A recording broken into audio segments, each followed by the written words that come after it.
Well, welcome everyone to Love vs. Hate. My name is Anne, and I'm your old-fashioned nerd. And I'm Emily, your mainstream millennial.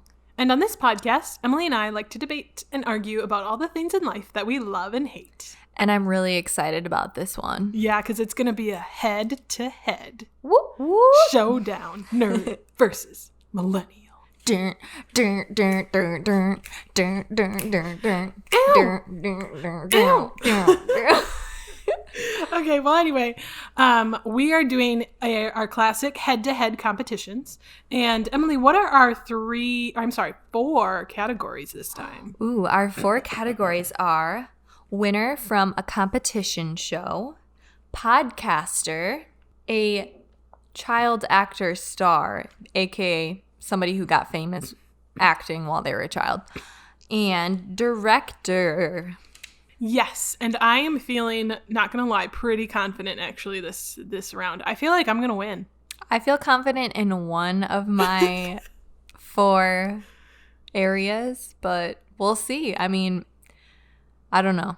Yeah, I don't know. We won't know see. till the end, but Yeah, so for each of the four categories, we have 3 judging criteria, which will help us determine a winner. yes, for each round, and then an overall winner.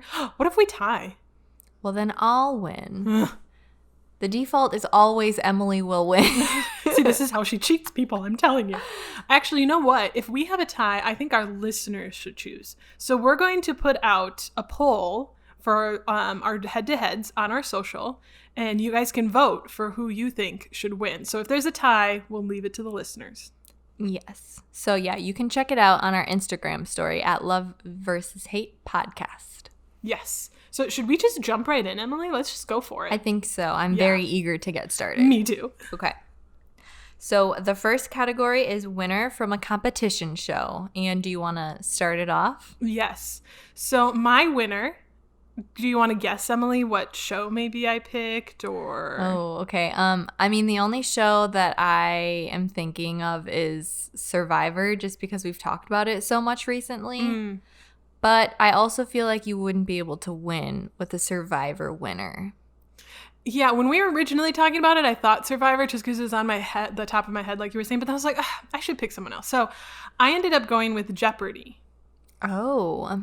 I picked a winner from Jeopardy who's arguably the most famous winner of Jeopardy. I'd be surprised if Emily knew his name. If you do, you can say so now. I can't even remember which one Jeopardy is. Okay, yeah. Still. So for other listeners out there potentially who are like Emily, Jeopardy is a game show where the host asks he actually gives an answer and then the contestants have to answer with the question. So it's like, this host is a host on Love vs. Hate. And then the answer would be, who is Emily? They'd give something like more particular to distinguish between the two hosts. They would say like, this host on a famous podcast was born in 1994. And then that way they could be able to distinguish between the two of us. We have were a born in famous different podcast? years. I'm just saying. I don't know. But it's a really good show. And the thing I like about it is it's a quiz show. Like, you have to know the answer. But 2, they do kind of like, sometimes you don't have to know the exact answer, but the question or the answer really will give you enough that you can kind of guess what a logical answer might be. So it's very popular. It actually started in 1964 and it has been airing since. It's had different, it started on NBC and it's changed networks over the years, but it has been running since 1964, which is crazy. And you also might know it because the host of Jeopardy, Alex Trebek, sadly passed away in 2020. And he actually hosted the show since 1984. He's been the host. Dang. Yeah. That's a long time to play the same game. Yeah. Crazily, though, before I go too much further, I haven't even said who my winner is yet. I've just been talking about Jeopardy. Well, before I say the winner, why don't you give us the criteria for this category? So the criteria is what they won. Like their value, we decided. Like, is it, because it could have been money, it could have been a car, it could, like different competitions will give different prizes. So it's the total value we decided. Their relevance today, if they're still relevant, we'll see about that, Anne. And then how many seasons the actual show had. So not necessarily the person who was on, if they were on more than one season, but just how many seasons the show has had. Yeah, so for a show that has been running since 1964, they've only have 37 seasons, but and I was trying to find like exactly how many episodes are in a season, and as of the latest episode that is scheduled to air, which is February 3rd of this year, 2020, that episode You mean 2021? Oh yeah, I'm sorry. Of 2021. I can't believe it's 2021.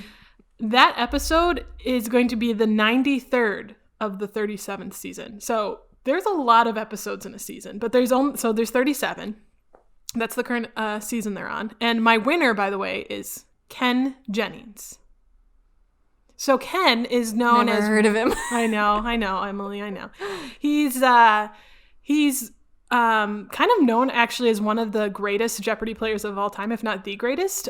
He had a run where, because the thing about Jeopardy that makes it fun and interesting is if you win a round, you go to the next one and you just keep going and going and going and going until you stop or until you don't win.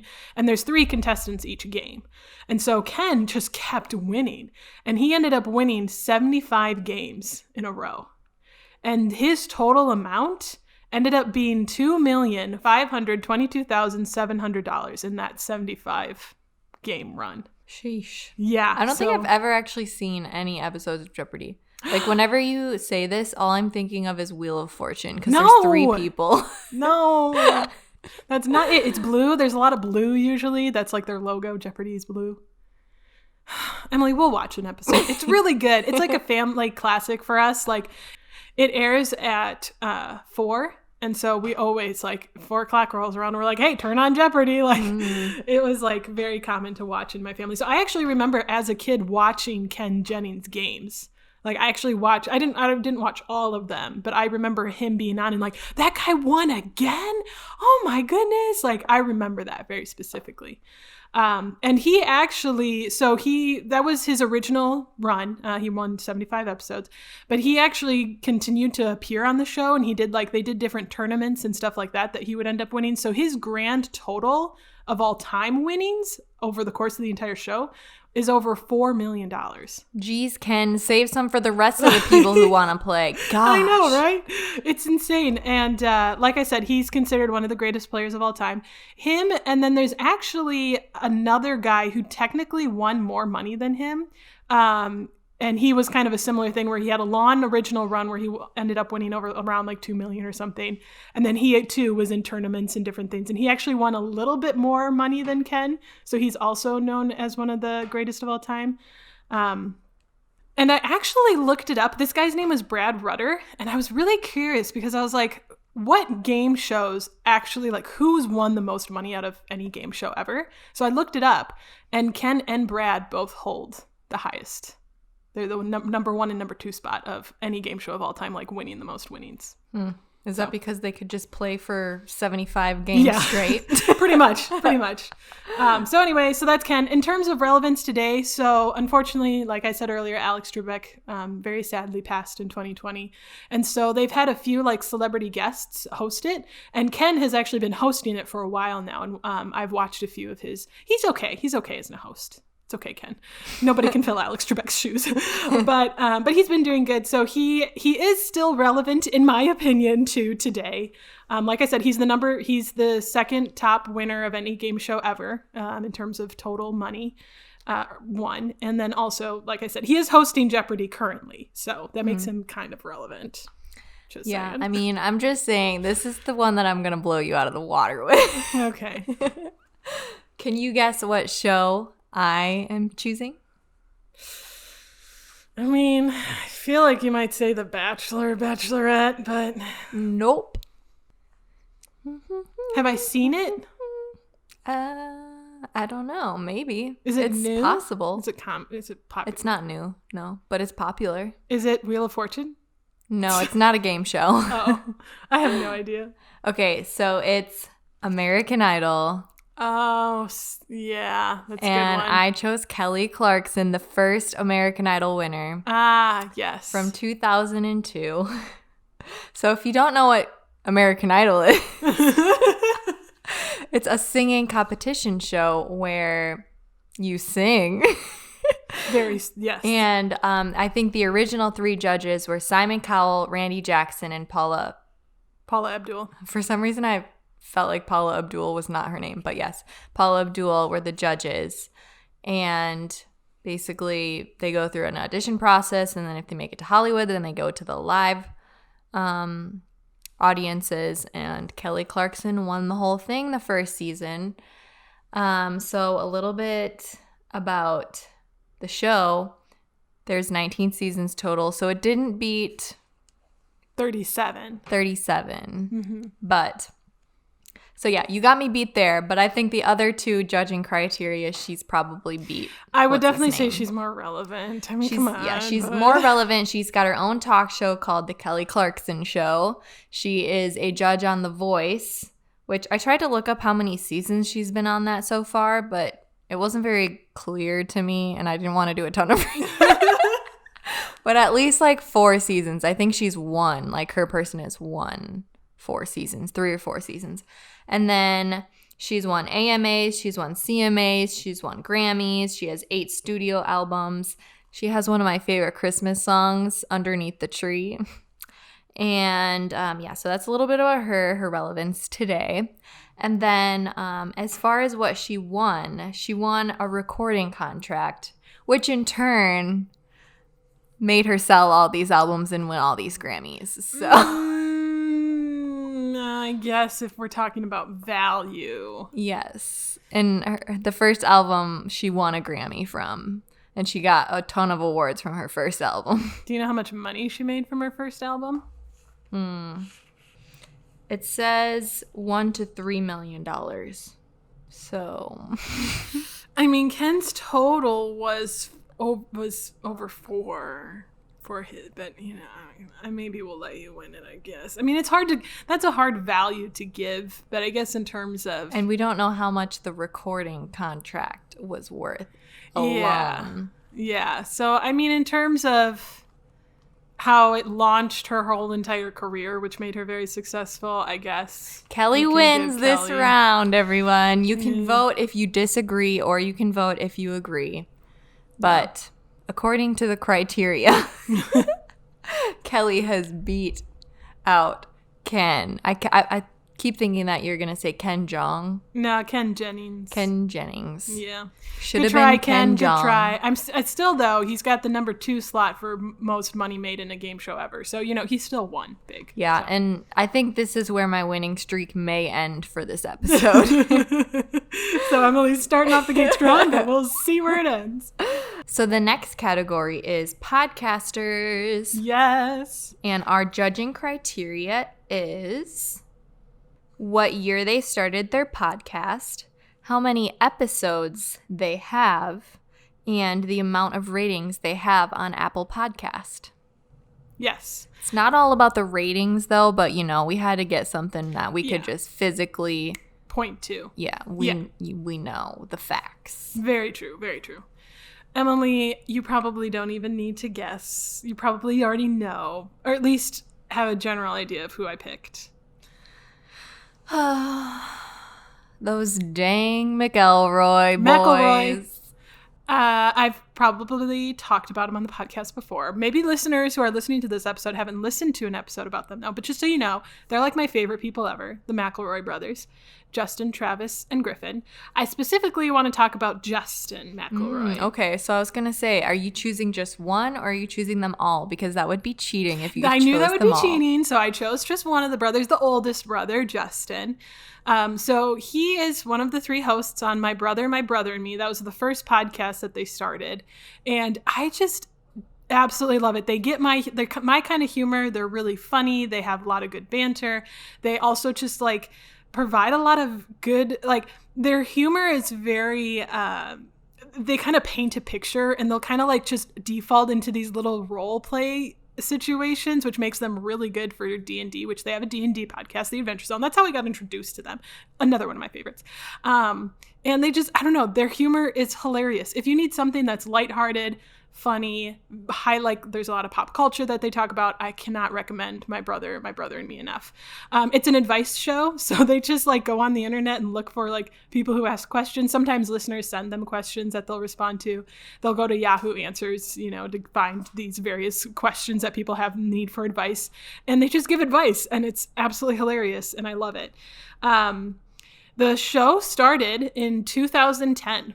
So it was actually a pretty early podcast. They were part of that early podcasting crew. I didn't know podcasts existed in 2010. I know, right? Like they were, like I said, they weren't by any means the first podcast, but they started pretty early. Trendsetters, am I right? Yeah, for real.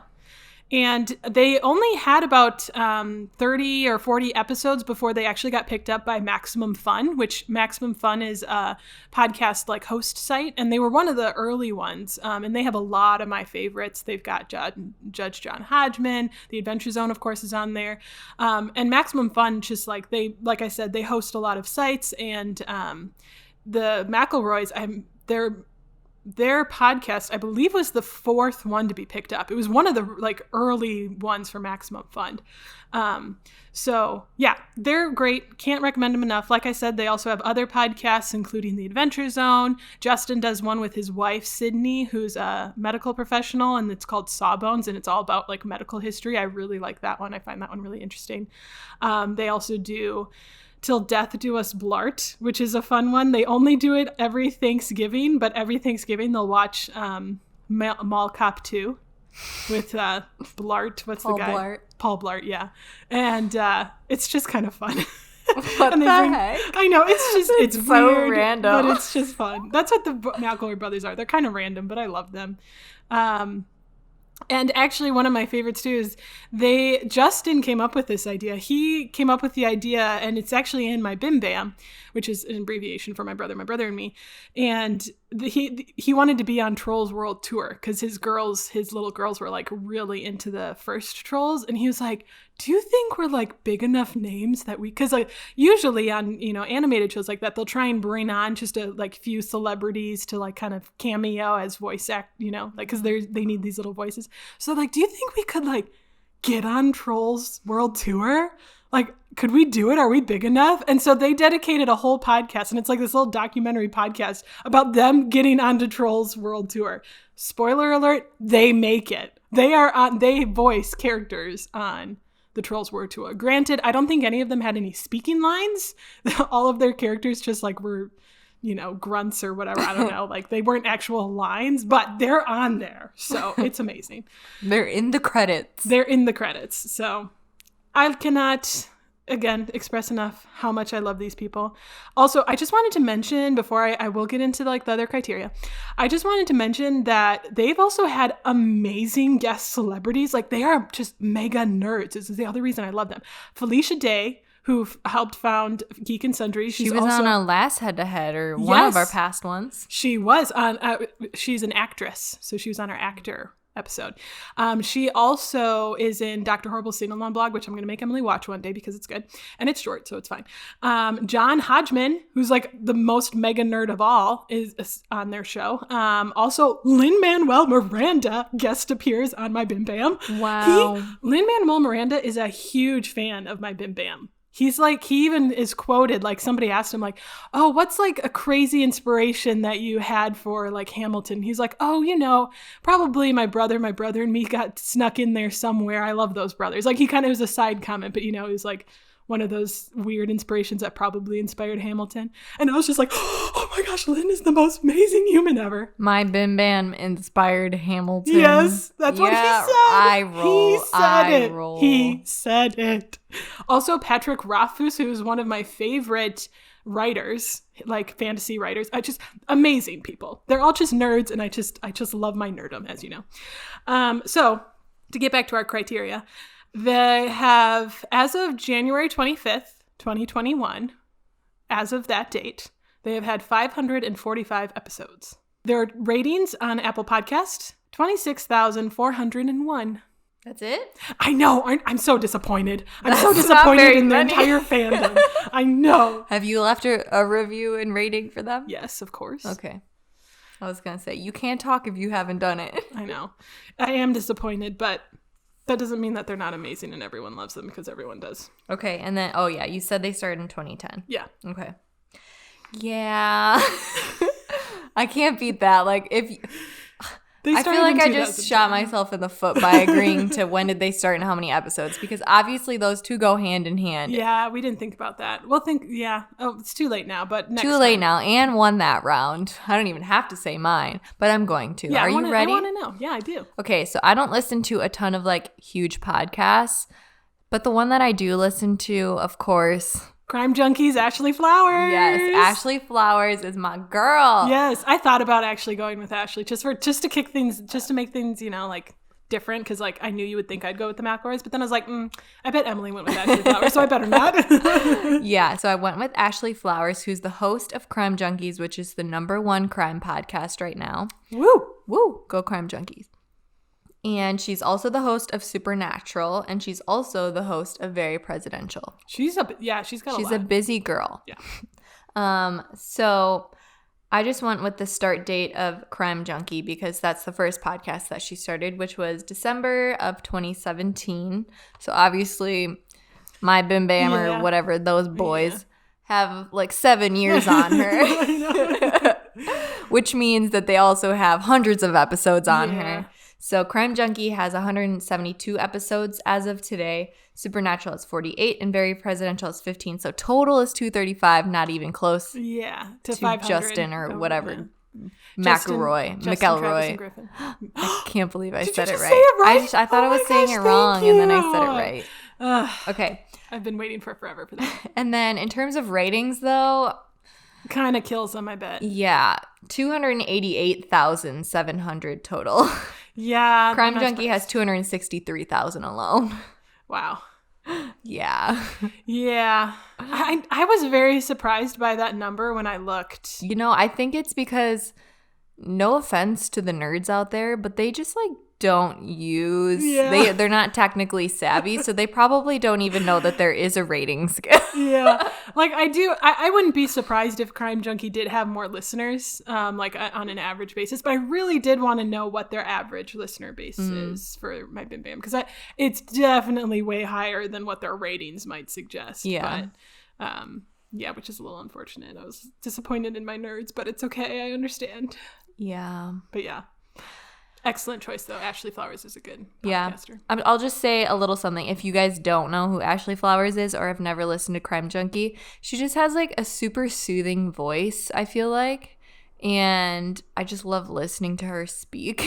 Yeah, and she does a really good job of like presenting facts but telling a story. Mm-hmm. So I've listened to other crime podcasts, and I don't know what it is exactly how Ashley Flowers does it, but it's just the way she presents it is unique and very listenable. Like you're very pulled in. Yeah, it's not like she's reading from like a story that she wrote or like a news article or anything. It's like very conversational, like tone. Yeah, but she's still providing facts, and she'll even say like, oh, from this resource I got this, but this other resource I got this. I don't really know which one is right, but I'm going to, and then she'll kind of, that's what I like she'll present the facts, but then she'll usually kind of, but this is what I'm going with. And so like she'll still keep it that full narrative story, but she'll still present all the facts. So yeah, no, I agree. I do like Crime Junkie. I mean, my Bim Bam, if you want to laugh and not be like scared, I recommend my Bim Bam. But yeah, I mean, there's totally two different types of podcasts. Yeah, it's true.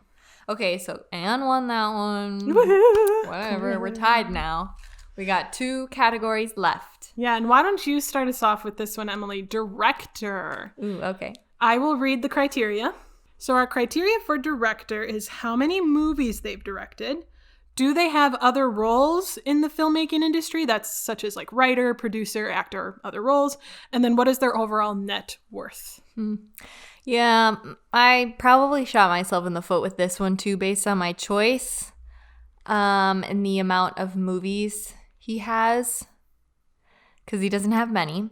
But I wanted to choose one that I actually like watched most of his movies, because when I was looking at them, I was like, I've seen like 2 of this person's and 2 of this person's, but I've seen, okay. 3? No, I've seen like 4 or 5 out of his total of 10 movies. If you don't know who I'm talking about, it's Quentin Tarantino. Oh, really? Yeah. I love Quentin Tarantino. Yeah, so If you didn't know, he is a director of few movies. He's got 10 total as of 2021 The January. thing, though, is a lot, like the majority, if not all of his movies, are very well known, though, and Yes. highly praised. So Yes. even though there's not many, they're quality. Yeah, so I'll just go through his movies since there's so few, just in case you didn't know and you wanted to know. Django Unchained, The Hateful Eight, Death Proof. That's one that I haven't seen. Death Proof. I haven't seen that one either. Inglourious Bastards, Reservoir Dogs, which I haven't seen that one either. Kill Bill 1 and 2, Once Upon a Time in Hollywood, Jackie Brown, and Pulp Fiction. Mm-hmm. So some classics in there yeah. and just some really well-known movies. So yeah, movies directed, 10. Other filmmaking roles, he is a writer. I think he might have written all of his movies that he's directed. Otherwise, he's written some or most of the movies. And then apparently he's an actor as well, but just like very minor roles, never leads. And then producer. So 3 other roles. Nice. And then his net worth is $120 million. I was going to say it's probably pretty high. Yeah. Yeah. So that's my guy, Tarantino. I'm impressed you picked him. His movies don't quite seem up your alley, but you must like them. Yeah. Huh. They stick with you. They do. I'm impressed. Well, that's something that can bridge us, Emily, because I also like Quentin Tarantino movies. I have to take them with a grain of salt, and I can only watch them like at certain times, just because they're a lot. Yeah, they are. They're a lot. Yeah, and you can only they're the type where you want to see them, and then maybe like 5 years later, you're like, yeah, okay, I could watch it again. Yeah, like Pulp Fiction. We watched that in college, and then my professor actually like edited the movie to actually make it go in sequential order. Oh, interesting. Yeah, I was like, oh, so that's what's happening. Yeah, I bet that helped you. Yeah, I do like that his movies are unique, and I like too that he was a director who came from very humble beginnings, and he didn't like go to traditional like film school, and like he kind of took directing, and his movies really did make a large statement in the industry, especially at the time, because he had a lot of influence from like old Japanese movies, because he used to rent and own like video like renting business, and so he had like a whole library of these like old Japanese kind of like, you know, cowboy-ish samurai movies, and he was really inspired by them. And so he really like his knowledge all came from watching movies like diligently, which I think is really cool. And so he has a very unique style, and his films, like we said, they're a lot, but can be controversial as well. And but always very fun. I don't know. I can't help it. I just like them. They've just got such like classicness to them, and there's just like they're so different. Yeah, you like that. Listeners, I want to know if you've seen any of his movies. Which one is your favorite? You should let us know on our stories. Yes. Okay, Anne, who is your director? I kind of went down a similar thing as you, Emily. I wanted to pick somebody who was unique, who I've seen a lot of their movies, and who I just genuinely love. So I had to go with Wes Anderson. Are you familiar with his movies? I just know that you talk about him sometimes. I know. I'm like, yeah, that guy again. Just kidding. His movies I really love, and for a similar reason as Quentin Tarantino, is that he has a very unique style, and that's something I really appreciate, because I think sometimes as a director it can be hard to get that, and you don't always see it something so unique that it's like that's a Quentin Tarantino, it's like that's a Quentin Tarantino movie. Yeah. Wes Anderson, that's a Wes Anderson movie. You know, they've got enough style that you can just tell. And I think that's something that can be kind of hard for directors to get. So it's one of the reasons I really like him. He actually has 20 credits to his name. He's a little bit older than Quentin Tarantino, and he's been in the business a little bit longer, so he's got a few more movies. But the most recent one that he made was Isle of Dogs, which I loved, and I know you've seen, and Emily didn't like it. He's known for stop motion animation, which is what Isle of Dogs is. He also did Fantastic Mr. Fox. Haven't seen that. it. Oh, so good. Another stop motion. But he's done also live action. Some of his most notable work is The Grand Budapest Hotel. Oh. Yeah. That's Wes Anderson. Moonrise Kingdom. And also The Royal Tenenbaums are kind of his bigger named ones. Yeah, I've seen Isle of Dogs in the Grand Budapest Hotel. Yeah. Did you like them? Well, I know you didn't like Isle of Dogs. Yeah, I mean, Isle of Dogs was okay. It just, I mean, it was okay for watching on a plane on a flight to Europe, but Whatever. It's one of the. I love that movie. It's one of my faves. Grand Budapest Hotel. I don't remember it exactly, but I liked the stylistic elements of it. Yeah, and that's what I ultimately like. Like I said, he's very recognizable, and I like to like the way he directs his actors. He makes them very, and his stories just kind of in general, like he makes them otherworldly almost, or he makes them very fantastical, and so they don't feel real in a sense of like, oh, this could happen to me. It's like, no, this is a genuine story, and these characters are kind of weird and quirky, and I really like that because I think, and even in Isle of Dogs, there's a testament to like, there's the part 1, there's the part 2, and the part 3. Like he makes it into a narrative like that. So he's very story-driven, very narrative-driven, which I really like. And like I said, I just really like the way he actually directs his actors. And he's also, like Isle of Dogs, he was very particular with like the lighting. And he really wanted everything to be lit very specifically. And like, I just think it's a beautiful film. And I really do love it. So I had to pick Wes Anderson. In terms of other credits, he is a writer and a producer.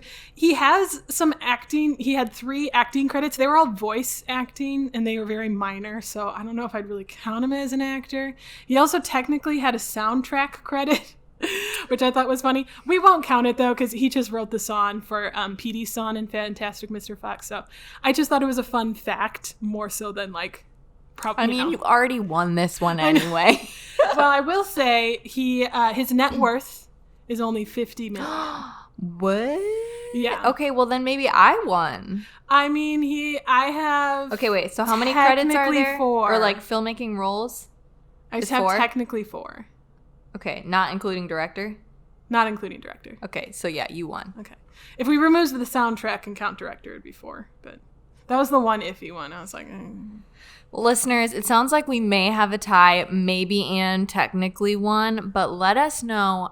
Do you think Wes Anderson or Quentin Tarantino is the better director? Who deserves to win? They're both good. Yeah. So let us know on our social. All right. Well, let's break down the child actor. I'm very excited about this one. We shall see. So, Emily, why don't you go first? Our criteria is the age that they started. So, what age were they with their first credit? And what is their IMDb total credits for acting? Like how many movies, TV shows, like doesn't matter. Like what's their total acting credits? And then finally, their net worth. Okay, are you ready? I'm guessing it's a Disney Channel star. No. I am totally cheating on this one because Anne cheated in the first one when she chose Bernie Burns for her influencer, quote unquote, which was actually just everything. He did everything, and it just didn't count. So I'm cheating to make up for it. So I chose Mary-Kate and Ashley Olsen. You can't choose 2 people. You can't choose 2 people. You can't have Mary-Kate and not Ashley. You it's could like Mary-Kate and Ashley Olsen. It's not Mary-Kate Olsen, Ashley Olsen. It's Mary-Kate and Ashley Olsen. So that's what I chose. Your piece. Totally cheated. Can't 2 people. Okay, so the age that they started is 6 months. Oh my gosh, what? Full House. They were 6 months? Yep. I did not know that. Yep. Okay, yeah. If you didn't know, they were on Full House. They had their own series of movies and shows, and they're just amazing. And now they don't want anything to do with acting, so love that for them. They're like fashion people now. Okay, so yeah, age they started 6 months. Net worth is $500 million. Wow. And total credits for acting, Mary-Kate somehow has 53 and Ashley somehow has 49. They're different. So apparently Ashley was like, peace out, Mary-Kate. This is all on you. So what's their total? 3. Total is 102. Okay. Some of my favorite films that they're in are It Takes Two, You're Invited series, when they're like, you're invited, bring your friends along, laugh and sing a song, the party's about to start, you're invited, you're invited, you're invited, you're invited, woo. Yeah, it was so fun. Like, we got to make pizzas together, we like went to the beach together, like we had Christmas parties together. I would just like to say, I've made an observation. These were not childhood actors, they were baby actors. So no, but now I'm telling you, no. Okay, and then How the West Was Fun. That's like my only like Western film that I like. Typical. And then New York Minute. That was when they were like a little bit older, like teenagers. So good. And then finally, Our Lips Are Sealed. You might like that one because it's about the is it about the Secret Service? Like they saw something bad happen, or the CIA. They saw something bad happen, and they reported it, and they were like, you have to go live undercover. And they kept telling people what they saw, and they kept having to move to all these places. Why were they telling people? Because they just couldn't stop blabbering. They had to be in the witness protection program, and they're telling people? Yes. So good. And they ended up in Australia where the toilets flushed the other way. What a fun factoid right there. So yeah, that is my child's actor. Well, I like to declare that Emily did cheat. I mean, I just stated that I was cheating, but I had a reason. Yeah, well, my childhood actor was not 6 months and does not have, what did you say, 500 million? That seemed, did you like double check that? That seems like a lot. That's their net worth. I suppose you did say they're still modeling, so I guess maybe they're not modeling. They like make. Oh, they're stuff. they're in fashion. Yeah. Okay. Well. So my poor. Come on with your measly little person. Well, I still love him. He's amazing. I chose Will Wheaton. Do you know who that is? Or what? I feel like we follow him on our Instagram account, but I don't know who he is. You're right. We do, because I did that. And which is surprising because I don't follow anybody. But Emily told me to find some nerds to follow, so I had to follow Will Wheaton. He is probably most well known, and what I certainly know him for, as Wesley Crusher in Star Trek: The Next Generation. I didn't know there were kids in that movie. Well, at the time he was a teenager. He was about 15. But his first credit was actually a television film called A Long Way Home in 1981, and he was 9 at the time. So that's his first credit. Home? Yes. For some reason that rings a bell, but maybe not. Yeah, I kind of was similar. I didn't recognize it when I looked it up a little bit, but it was like a television film, so it's not like super well known. His first major role that actually got him some recognition was The Secret of Nim, which was in 1982, and he was 10. And that was a voice part, though. He was voice acting, which he actually later would become very popular in voice acting. So he's in like video games, and he's in lots of anime, and so he's actually probably better known now as a voice actor. But he's also done, appearance roles as well. Another reason I love him so much is because he's another mega nerd. He makes me happy. He is the co-creator of Tabletop, along with Felicia Day, who I mentioned earlier, and we've talked about another episode. Bye, Felicia. I know, she's amazing.